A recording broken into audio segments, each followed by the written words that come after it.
Peace, brothers and sisters. Hope you're doing well. Another lovely day in United Kingdom, and thankfully it's got a bit better, because last couple of days it was a proper roast. Everything was boiling. The wild animals were kind of stressed out. All the stray cats around my house, they're all stressed out. And thankfully today is better. Yesterday in the evening it got a bit cold, and let's see how it goes. The world's political climate is like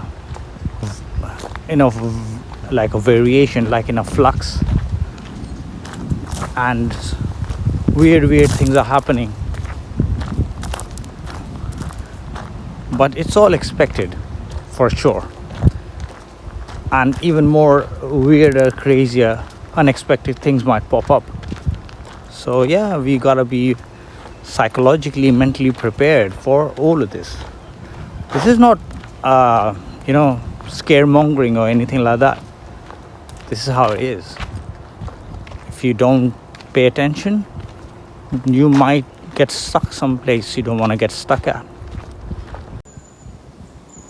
Now, while roaming around in the forest, I came to an area I've never explored, and I saw a swing tied to the tree. That's just brilliant.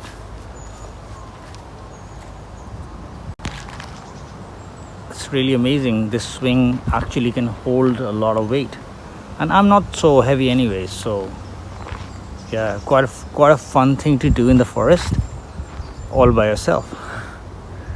Anyways, brothers and sisters, hope you're well, and I basically want to talk about a couple of things that I've been researching on, and I think these things should be talked about, and I know people do talk about them, but everybody's got their own style and their own things to talk about.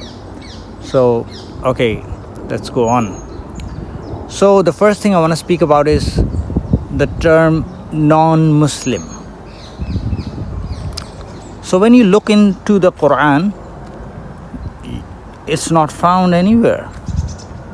There is nowhere that you can find something called non-Muslim or other than Muslim. It doesn't exist. So when Allah subhanahu wa ta'ala did not tell us anything like that, a non-Muslim, who gives anybody a right to call or declare somebody a non-Muslim? Or that term kafir. If you go to Muslim countries like Pakistan, where I'm from, you can hear this left, right and center. Kafir, he's a kafir. Oh, he did kufr. Excuse me?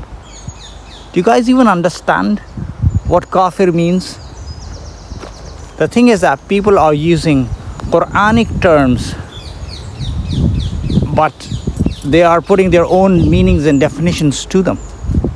In the Quran, you can't find non-Muslim, but there's something you can find for sure, and that is called Ghair Islam. Ghair Islam, Ghair means other than. Yeah? Ghair Islam. So Ghair Islam is something which is mentioned in the Quran, and Allah subhanahu wa ta'ala will not accept it if you do something which is Ghair Islam. So if you do anything which is not present in the Mus'haf, automatically it will be considered Ghair Islam. People don't understand this because they don't read the Mus'haf properly. They don't ponder upon meanings of the words. All they do is they eat a pre-prepared meal. Somebody else has done the work and you just chew it up, swallow it down. Yeah, I understand people don't have time, but man, this is a matter of your eternal salvation or damnation. So if you don't focus on this and you don't spend time in this, how can you assure yourself in the right place? How can you assume stuff? What are you going to tell Allah on the last day? That, oh, I thought it's this. That's not going to work there. That statement won't work. That would not be accepted.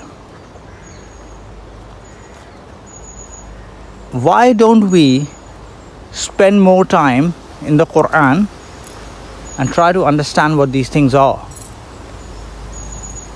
Why are we following preconceived notions, historical attributions? Why?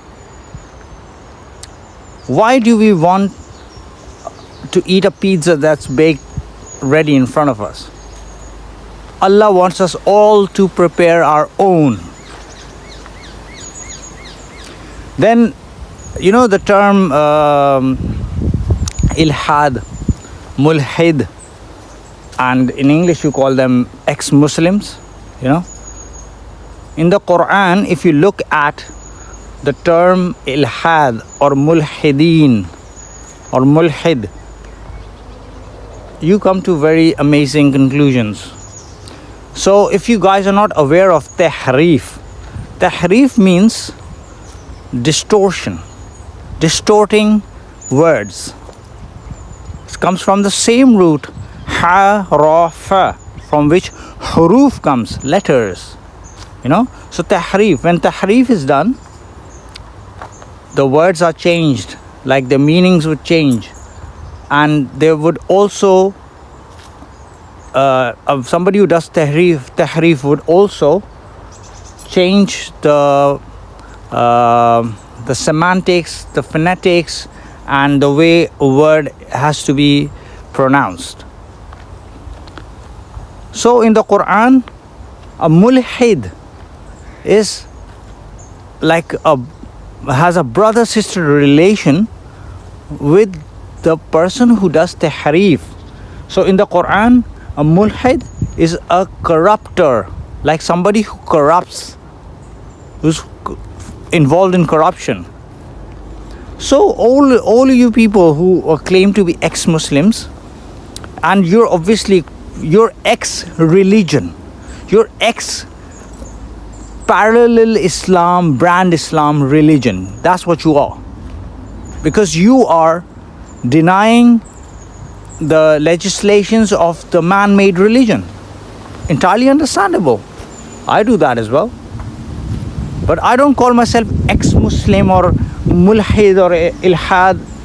No, it doesn't work like that. You need to understand what this means.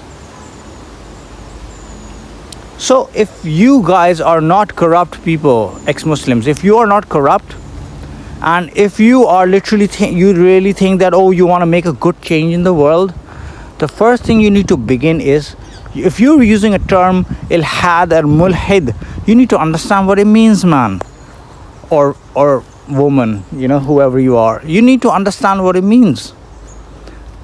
A Mulhid is just like a person who does tahrif. They both are like spreading corruption in the land. Yeah. So if you consider yourself a corrupt person, yes, you are a mulhid. Call yourself one. Or if you don't consider yourself a corrupt person, a truthful person, you want to consider yourself a truthful person, then you need to look into this. You don't need to call yourself a mulhid. You're not. You don't even know the Quran. Like nobody does, I'm sure. I didn't know about it. Like 1.5 years ago, I had no idea what the Quran is speaking about. All I knew is stuff that you hear from people, or you get to read the translations that pop up on TV, or like you get to hear from people. But that is not the real deal. The real deal will come in front of you when you unbiasedly first empty your cup and then approach the Mus'haf with critical analysis, and you analyze everything. Leave history aside. History is flawed.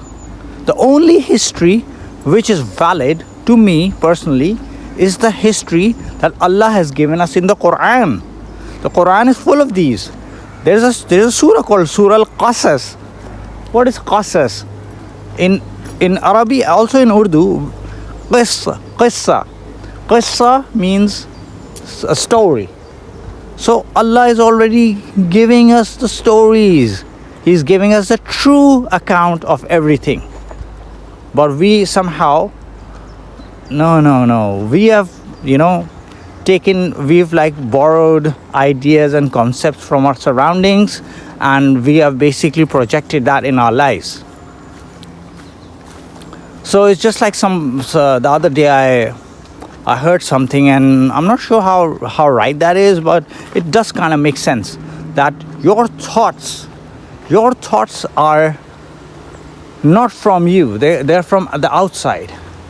So when you keep getting thoughts about things, we basically start acting upon the thoughts, and that becomes like a sort of an identity of ours, which is not us at all. We've just taken something which was external, and we thought about it so much, and we brought it in repetition, and we actually personified on those thoughts. But that is not what we are. We are us from the inside out, not outside in. But anyways, Ilhad, Mulhid, non-Muslim, you guys need to check all of this stuff out, what I'm talking about. There is no such thing as a non-Muslim in the Quran. The only thing that's present in the Quran is a Ghair Islam. Anything you do other than the Mus'haf, other than what Allah subhanahu wa ta'ala has given us as a command, if you do anything other than that, then yes, you are doing Ghair Islam. I hope this helps you guys reflect and come to good conclusions. Hope you have a good day. Peace out.